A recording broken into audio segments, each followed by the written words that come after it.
Good morning, dear students. I will teach you math in fraction. आज हम आपको math में फ्रैक्शन के बारे में बताएंगे। फ्रैक्शन क्या होता है?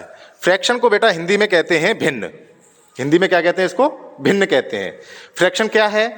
What is fraction? देखा जाए तो देखेंगे इधर, a fraction is a part of a whole.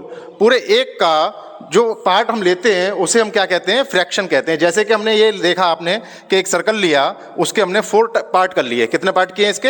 4। 1 2 3 4।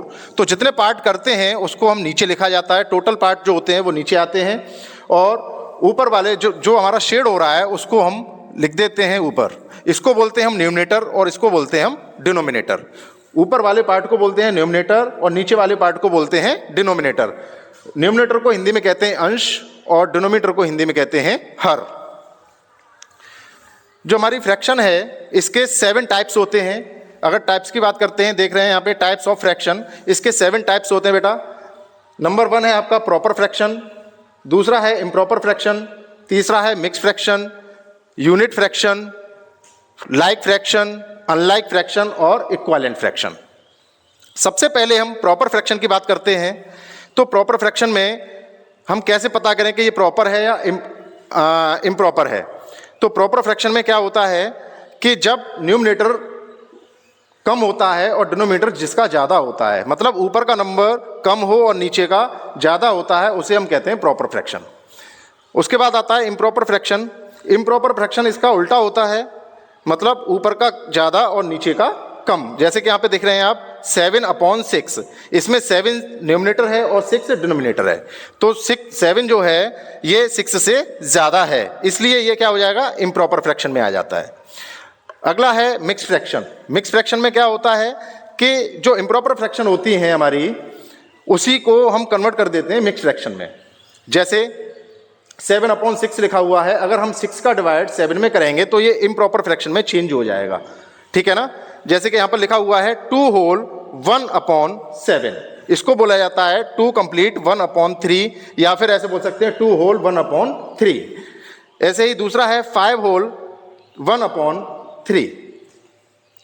Unit fraction है अगला, 4 नंबर है यूनिट फ्रैक्शन।